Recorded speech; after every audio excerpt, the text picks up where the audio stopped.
إن الحمد لله نحمده ونستعينه ونستغفره ونعوذ بالله من شرور أنفسنا ومن سيئات أعمالنا من يهده الله فلا مضل له ومن يضلله فلا هادي له أشهد أن لا إله إلا الله وحده لا شريك له وأشهد أن محمدا عبده ورسوله أما بعد فإن خير الحديث كتاب الله وخير الحدي حدي محمد صلى الله تعالى عليه وسلم وشر الأمور محدثاتها وكل محدثات بدعة وكل بدعة ضلالة وكل ضلالة في النار. أعوذ بالله من الشيطان الرجيم. بسم الله الرحمن الرحيم. قاف القرآن المجيد بل عجبوا أن جاءهم منذر منهم فقال الكافرون هذا شيء عجيب أإذا متنا وكنا ترابا ذلك رجل بعيد قد علمنا ما تنقص الأرض منهم وعندنا كتاب حفيظ.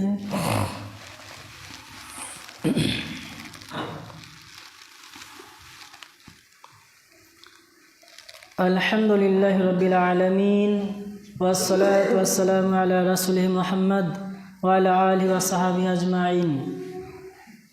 أعوذ بالله من الشيطان الرجيم. بسم الله الرحمن الرحيم. ويل لكل همزة لمزة.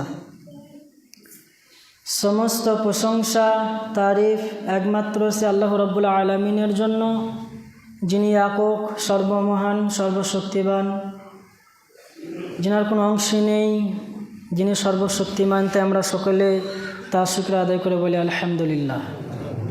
তারপরে পরে বিশ্ব নবীর উপরে শত কোটি দরুদ বর্ষিত হোক। আল্লাহুম্মা সাল্লি আলাইহি আল্লাহুম্মা বারিক আলাইহি। সম্মানীয় উপস্থিতি, আলোচ্য বিষয় গীবত। দুনিয়াতে চতুর্মুখী পাপ অনেক রকমের রয়েছে। সমগ্র পাপ মানুষ করে কোনো না কোনো লাভে।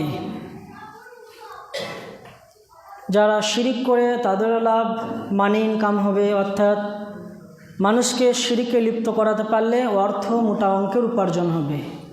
যারা বিদাত করছে তারাও সেম।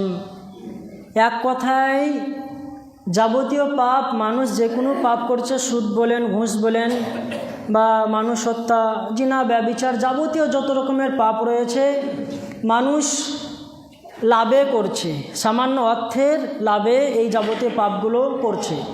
কিন্তু গীবত এমন একটা পাপ যার কোনো রকমের কোনো লাভই নেই, তারপরেও পাপের বোঝা হতেই থাকছে। মানে পাপের জগতে এমন একটা পাপ গীবত, যেটা বিনা লাভে পাপ কামাই, বিনা লাভে পাপ জমা করে মানুষ।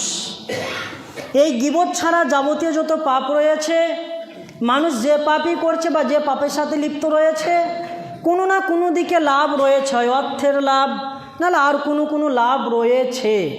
কিন্তু এই গীবত নামক পাপটা এমন একটা পাপ যার কোনো চুল পরিমাণ কোনো লাভ নেই।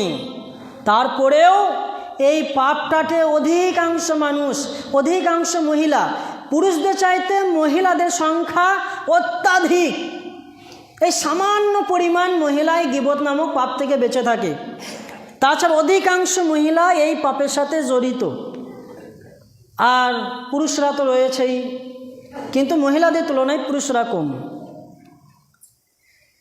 তো এই পাপটা জঘন্য, পাপের দুনিয়া একটা জঘন্য পাপ, যেটা মানুষ প্রতিনিয়ত করে চলছে। এই গীবত ওই জিনিসটাকে বলা হয়, আপনি কাউরির পিছনে কিছু চর্চা করলেন, যেটা তার মধ্যে থাকুক বা না থাকুক, ওটাকে গীবত বলছে। আর এটা আমরা অধিকাংশ চায়ের দোকানে বা কোনো রাস্তাঘাটের দোকানে এই জিনিসটা দেখি। আর এক জায়গায় দুইয়ের অধিক মহিলা একত্রিত হলে তো একবারে শুরু হয়ে গেল। একবার পুরো গ্রামের হিস্টোরি খুলে দেবে, কার মেয়ে কি করেছে, কার পুরুষ কি করেছে, কার ঘরে কি হয়েছে, একবারে এ টু জেড একবারে হিস্টোরি খুলে দেবে। মানে গোটা দুনিয়ার ইতিহাস ওইখানে পাওয়া যাবে। সেই জন্য আল্লাহ রসুল সাল্লাল্লাহু আলাইহি সাল্লাম কঠোরভাবে বারণ করেছেন যে একজন মহিলা যেখানে থাকবে ওইখানে দ্বিতীয়জন মহিলা যেন জামায়াত করতে না পারে, মানে একত্রিত না হতে পারে। সেই দিকে প্রত্যেক যুবকদের বা প্রত্যেক গার্জেনকে খেয়াল রাখতে হবে। আপনার বাড়িতে অন্য বাড়ির মহিলা এলো, আসা মাত্রই প্রশ্ন করেন কী জন্য এসেছো। সে যে জন্য এসেছে দ্রুত বেগে তার কাজ কমপ্লিট করে যেন বাড়ি ছাড়ে। বসলেই পরচর্চা শুরু করবে, কারণ মহিলারা হচ্ছে দুর্বল, তাদের পিছনে ইবলিস শয়তান ওদেরকে এই মিষ্টি নামক পাপটা করাতে খুশি হয় ইবলিস শয়তান। তাই গীবত ভয়াবহ একটা পাপ। এই সম্পর্কে আল্লাহ রাব্বুল আলামিন সূরাতুল হুমাযার প্রথম আয়াতেই ঘোষণা দিয়েছেন, ওয়াইলুল লিকুল্লি, ভয়াবহ বা ধ্বংস প্রত্যেক ব্যক্তির জন্য। তারপরে এই দুই শ্রেণীর গুণকে তুলে ধরছেন, হুমাজাতিল লুমাজা, যারা সামনাসামনি মানুষকে ছোট করে আর পিছনে চর্চা করে। এরকম শ্রেণীর মানুষ আমাদের সমাজে অভাব হয় না। কোনো গরিব অসহায় দুর্বল মানুষকে সামনে দেখলেই হেও করে ছোট করার চেষ্টা করে, কোনো এক দুর্বলকে তুলে ধরে ছোট করার চেষ্টা করে। আর পিছনে তো রয়েছেই গীবত চলছে, আনলিমিটেড চলছে। আমরা দেখতে পাচ্ছি সমাজে অধিকাংশজন ব্যক্তি এই পাপের সাথে জড়িত। কোনো না কোনো বিষয়ে পরচর্চা চলছেই চলছে। আর পরচর্চা ওই সমস্ত ব্যক্তিরা করে আমাদের সমাজে তিন শ্রেণীর মানুষ বেশি পরচর্চা বা গীবত নামক পাপটা করে থাকে। এক, জাহেল মূর্খ মানুষ, যার ভিতরে কোরআন ও হাদিসের বিদ্যা বুদ্ধি নেই। এক নম্বরে নির্ঘেট মূর্খ জাহেল, দেখে দেখে কোরআন পড়তে পারে না, এইরকম মানুষ শ্রেণী এই গীবতের সাথে লিপ্ত। দুই, ওয়াকেজো, যার কোনো কাজ নেই, ব্যাটার ঘাড়ে বসে খেছে, নালে সরকারের টাকায় বসে খেছে, নালে গরিবের সম্পত্তি মেরে খেছে, এই আর কি, যাকে মাথার ঘাম পায়ে ফেলতে হয় না, অন্যের টাকায় ফুর্তি করছে। এই রকম ওয়াকেজো লোকগুলো গীবতের সাথে লিপ্ত থাকে। আর তৃতীয় শ্রেণীর মানুষ গীবতে লিপ্ত থাকে যাদের সময় পার হয় না, দেহ পচব অবস্থা, হাত পা বেকার হয়ে গেছে, তো ঘরে গাঁজাইতে পারে না, এসে ওই গীবতকারীর কাছে বসে গীবত শুনে। মানে এই গীবত করে না, ওদের দল ভারী করে। এই রকম তিন শ্রেণীর মানুষ আমাদের সমাজে অহরহ দেখা যায়। তো এইরকম শ্রেণীর মানুষের থেকে দূরে থাকবেন, নচেত পরকাল হারাতে হবে।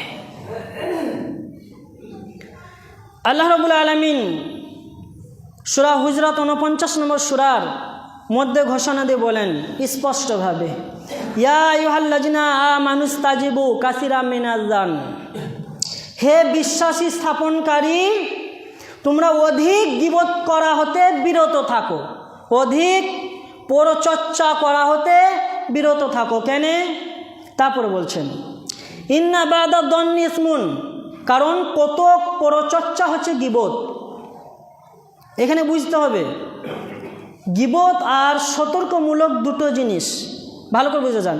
এক, গীবত এক জিনিস, মানুষকে সতর্ক করা এক জিনিস। যেমন ধরেন আপনার মেয়ের বিবাহ ঠিক করছেন, বা আপনাদের গ্রামে কোনো মেয়ের বিবাহ ঠিক হচ্ছে কোনো এক ব্যক্তির সাথে বা কোনো গ্রামে, আর আপনি জানেন ওই ব্যক্তি মানে যে ঘরে মেয়েটার বিবাহ ঠিক হচ্ছে আপনাদের গ্রামের মেয়ে, ভালো মেয়ে, পরিষ্কারী মেয়ে, তো কোনো একটা বাড়িতে ঠিক হচ্ছে, সেই বাড়ির ফ্যামিলি ভালো নয়, চরিত্রহীন ফ্যামিলি, আদব কায়দা নেই, মুখের ভাষা ঠিক নেই, আর মানে খুনি ফ্যামিলি, মারামারি ইত্যাদিতে লেগে থাকে। আর যে ছেলেটার সাথে বিবাহ হচ্ছে ও চরিত্রহীন, নানান অবৈধ সম্পর্কে লিপ্ত, বা চুরি করে বা ডাকাতি করে বা নানান মদে গাঁজাতে ইত্যাদিতে লিপ্ত।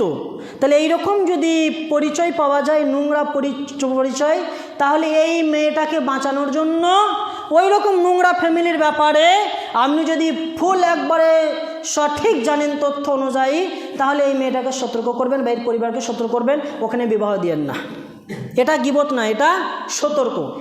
এটা আপনার ইমানি দায়িত্ব যে আপনার এক মুসলমান ভাই গুমরার পথে বা গুমরা ফ্যামিলিতে পড়ে যাচ্ছে, আপনি তাকে বাধা দেন যেন এখানে বিয়ে দেওয়া যাবে না, এই অসুবিধা আছে। আর কিগুলো মারাত্মক পাপ চলছে, দেখতে পাচ্ছেন কোনো এক ব্যক্তির তাবিজ লিখে বা কোনো এক ব্যক্তি আরও জঘন্যতম পাপের সাথে জড়িত, তার সাথে মিশলে, তার সাথে উঠা বসা করলে আপনিও জড়িত হয়ে যাবেন, কিংবা ওর একটা মার্ডার করে বসে আছে বা নানান কেসের সাথে জড়িত, তোর সাথে উঠা বসা করলে এই ফেঁসে যাবে অসহায় মানুষ, গরিব মানুষ, নির্দোষ মানুষ। তাহলে তাকে সতর্ক করেন, ওর সাথে মিশো না, উঠা বসা করো না। এটা সতর্ক, এটা গীবত নয়। কিন্তু গীবত কোনগুলো? তার ব্যক্তিগত পাপ করেছে বা আর কিছু, তাকে সতর্ক করার ক্ষমতা আপনার নেই, তাকে যে বাধা দেওয়ার ক্ষমতা আপনার নেই, বা সে ভালো কাজ করছে, তো তার ব্যাপারে অন্য ব্যক্তির কাছে উল্টাপাল্টা পরক্রমশ বলেই যাচ্ছেন, এটা হলো গীবত। যেটাতে আপনার চুল পরিমাণ কোনো লাভ নেই, আর সমাজেরও চুল পরিমাণ কোনো উপকার নেই, তাহলে এটা হলো গীবত। এ থেকে বিরত থাকতে হবে। সেই জন্য আল্লাহ রাব্বুল আলামিন বলছেন যে ইন্না বাদা দন্না ইসমুন, কত পরচর্চা হচ্ছে গীবত। তারপর আল্লাহ রাব্বুল আলামিন আরও একটা কথা বলছেন, ওয়ালা তাজাসসাসু, আর তোমরা একে অপরের ভুল খুঁজে বেড়ায়ও না। এরকম নোংরা মানুষ আমাদের সমাজে অভাব নেই। অনেক এই খাস করে মসজিদে দেখবেন এই লেভেলে মানুষগুলো, এইরকম যাদের মাইন্ডস, এরকম যাদের বেরেন, এরা মসজিদে আসে, নে মৌলবীদের ভুল খুঁজে বেড়ায়। মাদ্রাসায় যায়, নামাজ পড়তে যায় না, মাদ্রাসায় এমনি যায়, শুধু মৌলবীদের ভুল ফলসগুলো খুঁজে বেড়ায়, যে সামান্য ফলস পাই, এটাকে গ্রামে হাইলাইট করব, মিটিংয়ে হাইলাইট করব, বা আর কোথাও হাইলাইট করব। এইরকম নোংরা শ্রেণীর মানুষ আমাদের সমাজে অভাব হয় না। তা আল্লাহ রাব্বুল আলামিন বলছেন ওয়ালা তাজাসসাসু, তোমরা এক অপরের দোষ খুঁজে বেড়ায়ো না। আর এইরকম নোংরা শ্রেণীর মানুষগুলো দেখবেন, তাদের পরিবারে তার স্ত্রী ঠিক নেই, তার মেয়ে ঠিক নেই, তার ছেলে বেনামাজি, তার মুখে নাই দাড়ি, এইরকম লেভেলের লোকগুলোকে দেখা যায়। তা আল্লাহ রাব্বুল আলামিন এইরকম লেভেলের লোকদের কাছ থেকেও সতর্ক করছেন, ওয়ালা তাজাসসাসু, তোমরা এক অপরের দোষ খুঁজে বেড়ায়ো না। তারপর আল্লাহ রাব্বুল আলামিন বলেন ওয়ালা ইয়াগতাব বা'দুকুম বা'দান, আর তোমরা একে অপরের গীবত করে বেড়ায় না, পরচর্চা করে বেড়ায়ো না। যদি এই গীবত করেন, পরচর্চা করেন, এক অপরের দোষ খুঁজে বেড়ান, তাহলে আপনি কী পাপ করছেন এবার দেখেন। আপনি কত ঘৃণিত মানুষ সেটা আবার দেখেন, বা এই শ্রেণীর লোকরা কত ঘৃণিত, সেই সম্পর্কে আল্লাহ রাব্বুল আলামিন বলছেন ওই আয়াতের শেষ অংশ, যে আয়ুহিব্বু আহাদুকুম, তোমরা কি পছন্দ করবে, তোমরা কি পছন্দ করো, আয়াকুলা লাহমা আখিহি মাইতান, মৃত্যু ভাইয়ের গোশত খেতে তোমরা কি পছন্দ করো? মানে এই পাপ যারা করছে তাদেরকে আল্লাহ রাব্বুল আলামিন বলছেন, এই পাপ যারা করে তারা মরা ভাইয়ের গোশত খেয়েছে। তারপর আল্লাহ রাব্বুল আলামিন জবাব দিয়ে বলছেন ফাকারিহতুমুহু, অবশ্যই তোমরা তা অপছন্দ করবে। মানে মানুষ মারা গিয়েছে, সেই মৃত্যু মানুষের গোশত যদি ছাড়েন তোমাদের প্লেটে দেওয়া হয়, তোমাদেরকে দেওয়া হয়, তোমরা কোনোদিনই খাবে না, তোমরা অপছন্দ করবে। তাইলে যারা মৃত ভাইয়ের গোশত খেতে অপছন্দ করো, তার এই গীবত করা থেকে, পরচর্চা করা হতে, এক অপরের দোষ খোঁজা থেকে বিরত থাকো। কারণ আল্লাহ রাব্বুল আলামিন যেটা আমাদেরকে দায়িত্ব দিয়েছে সূরা তাহরিম 66 নম্বর আয়াত, সূরার 6 নম্বর আয়াতের মধ্যে, সেটা কি, ইয়া আইয়ুহাল্লাযিনা আমানু, হে বিশ্বাসী স্থাপনকারী, কু আনফুসাকুম আহলিকুম নারা, তোমরা নিজেরা জাহান্নামের আগুন থেকে বাঁচো আর নিজের পরিবারকে বাঁচাও। অন্য জনাকে কি করছে দেখা তোমার প্রয়োজন নেই, তুমি নিজের পরিবারকে ঠিক করো। তোমার মেয়ে কোথায় যেছে, স্ত্রী কোথায় যেছে, তোমার ছেলে নামাজ পড়ে কিনা, তোমার ছেলে কি ইনকাম করছে, কার সাথে মিশছে, কার সাথে উঠা বসা করছে, এই সারা জানের পরে কার কাছে যে গাঁজা টানছে, কার সাথে তাস খেলছে, কার সাথে গান বাজনা মেতে রয়েছে, এইগুলা খোঁজ খবর নাও এবং বাধা প্রয়োগ করো। এরা প্রত্যেক গার্জেনের দায়িত্ব। কিন্তু আমরা নিজের ঘর বাগাতে চাই না, আমরা শুধু পরের ঘর উজাড় করতে চাই, আমরা নিজে পরিবর্তন হতে চাই না, পরের দোষকে আমরা সকলের কাছে হাইলাইট করতে চাই। এতে চুল পরিমাণ উপকার নেই, বরং ক্ষতি আছে। তা আমাদের এইরকম জঘন্য পাপ থেকে বেঁচে থাকতে হবে। আল্লাহ রাসূল সাল্লাল্লাহু আলাইহি সাল্লাম বলেন, মিসকাতুল মাসাবি 4882 নম্বর হাদিস, বর্ণনাকারী আবু হুরায়রা রাদিয়াল্লাহু তাআলা আনহু, তিনি বলেন আল্লাহ রাসূল সাল্লাল্লাহু আলাইহি সাল্লাম সাহাবায়ে কেরামদেরকে প্রশ্ন করছেন যে আতাদরুনা মাল গিবাহ, তোমরা কি জানো গীবত কি, পরচর্চা কি? তখন সাহাবায়ে কেরাম জবাব দিয়ে বলছেন, কারণ সাহাবায়ে কেরামদের মধ্যে, ইমামদের মধ্যে, মুহাদ্দিসদের মধ্যে পরচর্চা কেউ করতেন না। তাই তো অবাক হয়ে যাচ্ছে, পরচর্চা আবার কি? মানে এটা প্রশ্নবাচকভাবে অবাক এই জন্যই হচ্ছে যে কারো ভালো গুণ বর্ণনা করাটা কি পরচর্চা? কারণ সাহাবায়ে কিরাম রাস্তাঘাটে যখন কোথাও কারোর সাথে দেখা হতো, কোনো ব্যক্তির ব্যাপারে জিজ্ঞাসা করলে তার যত ভালো গুণগুলো আছে সেগুলো বর্ণনা করতো। সেই জন্য সাহাবায়ে কিরাম অবাক হচ্ছে যে আচ্ছা, ভালো গুণ বর্ণনা করা কি গীবত নাকি? সেই জন্য অবাক হয়ে বলছে গীবত কি? সবাই আচমকে যেছে। তখন আল্লাহ রাসূল সাল্লাল্লাহু আলাইহি ওয়াসাল্লাম বললেন যে জিকরুকা আখাকা বিমা ইয়াকরাহু, তোমার ভাইয়ের এমন কোনো দোষ বর্ণনা করলে যা সে পছন্দ করে না, তার এই দোষগুলো তুমি যদি অন্যের কাছে বলো তাহলে সে কষ্ট পায়, আঘাত পায়, অপছন্দ করে, তাহলে এইরকম পরচর্চা, এইরকম তার দোষগুলো বর্ণনা তুমি করতে পারবে না। তখন সাহাবায়ে কেরাম বলছে আল্লাহর নবী, যদি সে অন্যায় করেছে সে অন্যায়টা তার মাঝে পাওয়া যায়? তখন আল্লাহ রাসূল বললেন, যদিও সে অন্যায় করেছে আর তার অন্যায়টা যদি অন্যের কাছে বর্ণনা করো তাহলে ফাকাদিক্তা বাইতা, তাহলেই সেটা গীবত। তারপর বলছেন অলাম এখন অমানলাম এখন, যদি তার মধ্যে না থাকে, তখন আল্লাহ রাসূল বললেন ফাকাদ বাহাত, তাহলে সেটা হয়ে গেল অপবাদ। যে অন্যায়টা তার মধ্যে নেই অথচ তুমি আন্দাজে বগ মেরে অন্যের কাছে বললে, তাহলে তুমি তার উপর অপবাদ দিলে, আর সেই দোষ তার মধ্যে না পাওয়া গেলে তোমার ঘাড়ে ফেরত আসবে, তুমি হবে অপবাদী এবং তার শাস্তি তুমি ভোগ করবে। এবার সেই শাস্তিটা কীরকম হবে? ওই সূরার মধ্যেই বর্ণনা রয়েছে কঠোরভাবে যে দগ্ধিময় আগুনে তাদেরকে পোড়ানো হবে। আল্লাহ রাসূল বলছেন কাল্লা লাইন বাদান্না ফিল হুতামা, কখনো নয়, তাদেরকে চূর্ণ বিচূর্ণকারী জাহান্নামের মধ্যে নিক্ষেপ করা হবে। তবে আল্লাহ রাসূল সাল্লাল্লাহু আলাইহি সাল্লামকে আল্লাহ রাব্বুল আলামিন শিক্ষা দিচ্ছেন যে তুমি সাহাবাদেরকে বা পৃথিবীর মানুষকে শিক্ষা দাও কি, জমাত রাকামাল হুতামা, তোমরা কি জানো সে চূর্ণ বিচূর্ণকারী জাহান্নাম কি? নারুল্লাহিল মুকাদা, জ্বলন্ত শিখা আগুন যেটা সবসময় দাও দাও করে জ্বলছে, যার কাজই হচ্ছে উত্তপ্ত একবার পুড়ে ছাই করে দেওয়া সেই রকম। আর সেই আগুনকে চতুর্দিকে ঘিরে রাখা হয়েছে, যাদেরকে আগুনের মধ্যে ফেলা হবে পালানোর কোনো সুযোগ নেই, চতুর্দিকে ঘেরা আছে, তারা যে পালাইতে যাবে পালাইতে পারবে না, এই শাস্তি তাদেরকে দেওয়া হবে। এটা কোরআন দ্বারা প্রমাণিত হলো। এবার হাদিস আল্লাহ রাসূল সাল্লাল্লাহু আলাইহি সাল্লাম বলেন মিসকাতুল মাসাবি 4601 নম্বর হাদিসে, জামাকে যখন শবে মেরাজে নিয়ে যাওয়া হলো তো জাহান্নাম নানান রকমের শাস্তিগুলো আমাকে দেখানো হয়েছিল।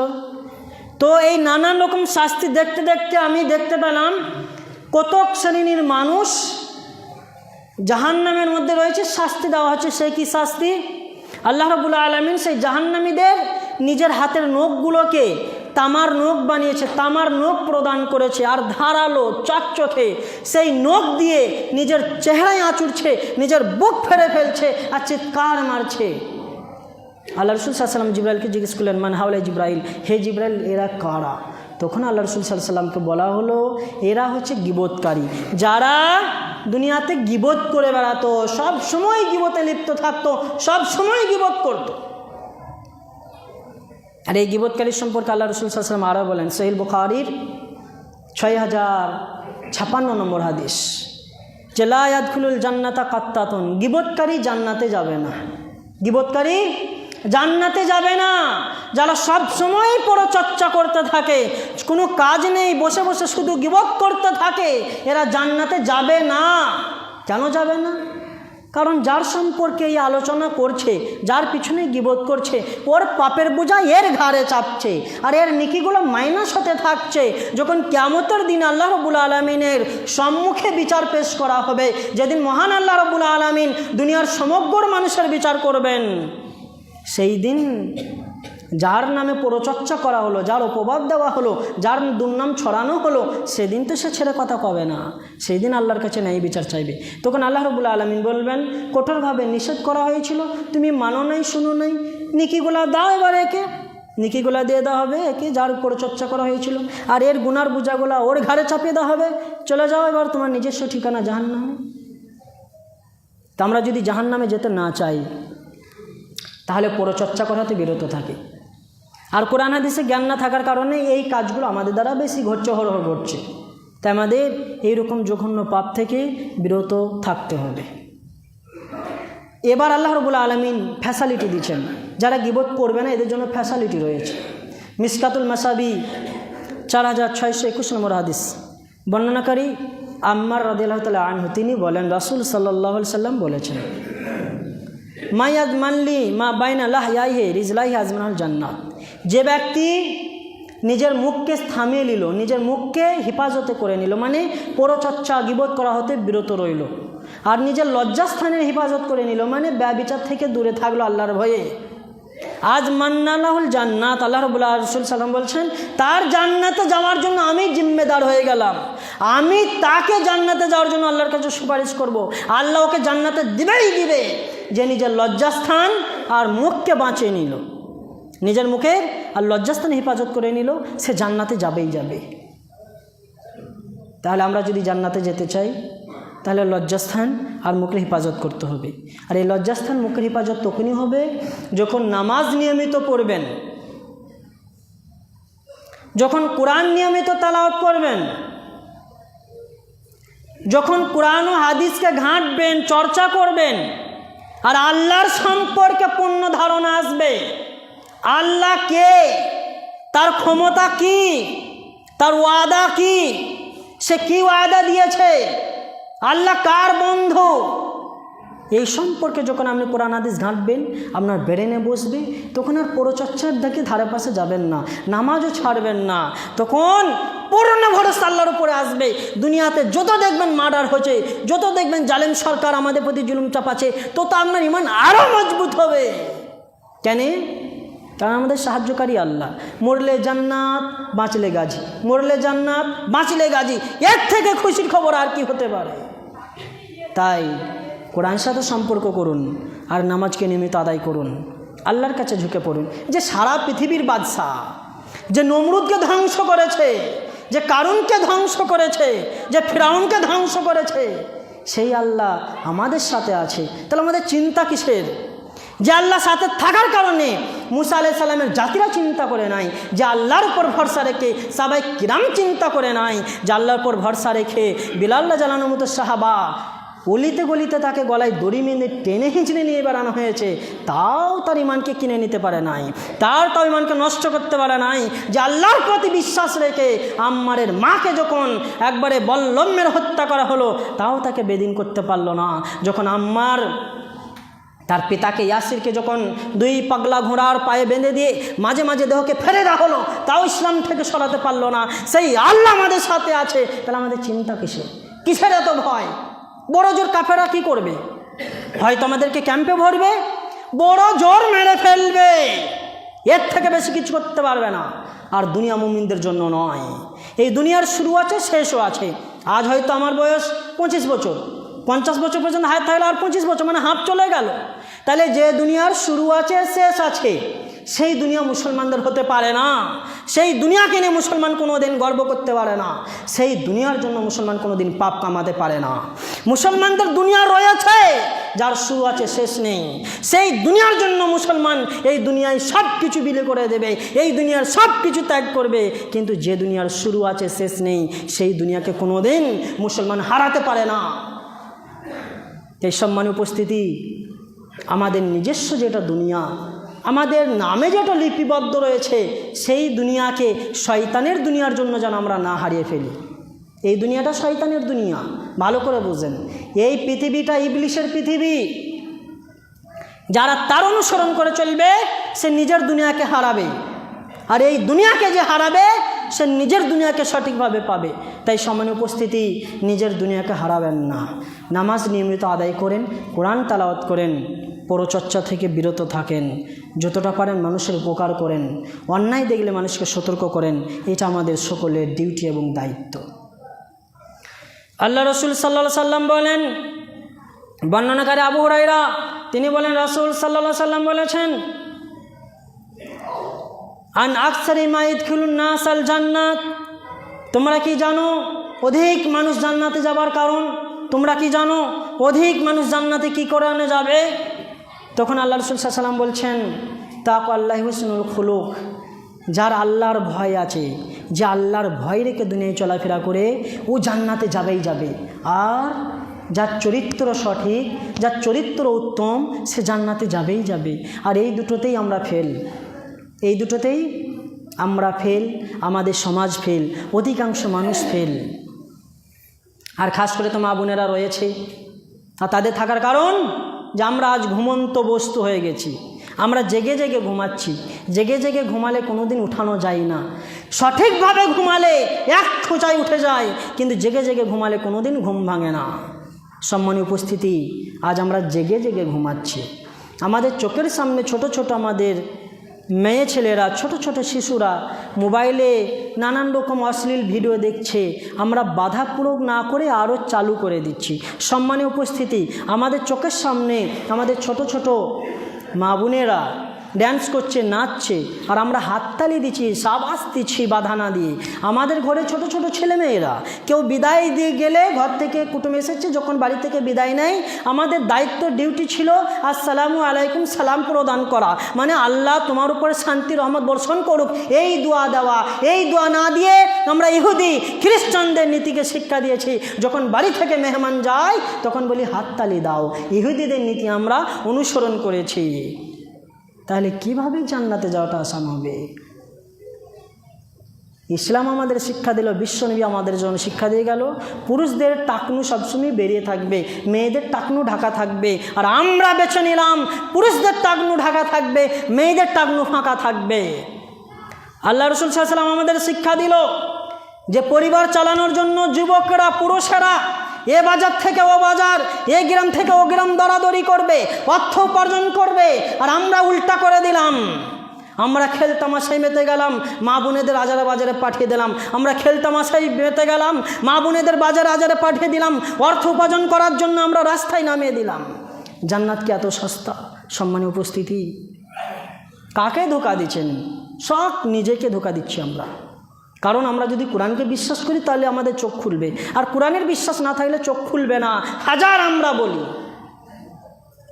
আল্লাহ রাব্বুল আলামিন বানী ইসরাঈল সূরা 17 নম্বর সূরার মধ্যে ঘোষণা দিয়ে বলেছে যে মান আহসানা বিনাফসি ওয়া মান আরাদা আলাইহা, যারা সৎকর্ম করলো নিজের জন্য, যারা অন্যায় পাপ করলো তাও নিজের জন্য। কিন্তু আমরা বলছি না, পাপ করছি আমরা পরের জন্য।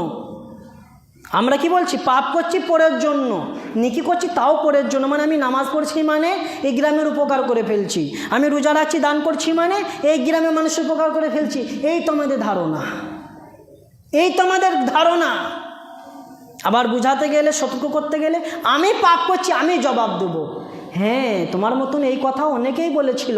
ফিরাউন বলেছিল যে আমি শক্তিশালী, আমার ক্ষমতা কেউ ছিনতাই করতে পারবে না। নে যখন পানিতে হাবুডুবু খেয়েছে তখন সে বলছে আমানতু বিমূসা ওয়া রাব্বি, আমি ঈমান আনয়ন করছি, বিশ্বাস স্থাপন করছি মূসা আর তার রবে। তখন আল্লাহ বলছে আর সুযোগ নেই, কারণ তুমি এখন মৃত্যুর ভয়ে বলছো, আমার ভয়ে নয়, সেই জন্য আর সুযোগ নেই। সম্মানীয় উপস্থিতি, থাকতে হায়াত পরিবর্তন যদি না হয় মরার সময় কিন্তু কোনো লাভ হবে না। আর একটা অন্যায় আমরা করে ফেলছি। দেখেন, কোরআন হাদিসের মতন আমাদের চলতে হবে, আমাদের মতন কোরআন হাদিস চলবে না। তাই মানুষ মারা গেলে ওইখানে যে দাঁড়াবেন, আল্লাহর সামনে যদি দাঁড়ানো ভয় থাকে তাহলে ভেবে চিন্তে কথা বলবেন। আর যদি ভাবেন আল্লাহর সামনে দাঁড়াবো, আল্লাহ আবার কে, ওর কী ক্ষমতা আছে, ওকে আমি কিছু ভাবেই না, তাহলে যেমন তাই বলবেন দাঁড়িয়ে। আর যদি হ্যাঁ আল্লাহ একজন আছে, তার সামনে দাঁড়াতে হবে, সে সর্বশক্তিশালী, তার ক্ষমতার ঊর্ধ্বে কেউ নেই, সমগ্র জালিমকে সে মিটিয়ে দিয়েছে, তার সামনে দাঁড়াতে হবে। জান্নাত জাহান্নাম আছে, মৃত্যু বলে জিনিস আছে, কবরে যেতে হবে, এই ভয় যদি থাকে সম্মানীয় উপস্থিতি, তাহলে ওই জানাজার ময়দানে সামনে লাশ রেখে একটা কথা শুধু বলতে পাবেন যেটা বিশ্বনবী বলেছে, সেটা কি? ঋণ। যদি এ ঋণ করে আছে কেউ পেয়ে থাকো, এর পরিবারের ছেলে পিলেরা দায়িত্ব নিচ্ছে, তাদের সাথে যোগাযোগ করবে। এছাড়া আর কিছু বলা হাদিস এবং কোরআনে প্রমাণিত নেই।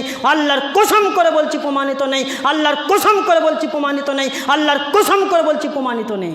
কিন্তু আমরা দাঁড়িয়ে ওটাকে আমরা জলসার স্টেজ ভেবে নিচ্ছি, যে বলছি যারা যা করেছ, আমাদের গ্রামের অধিবাসী যদি পাপ করে আছে, ভুল করেছে, ক্ষমা করবে। ক্ষমা কি এতই সস্তা?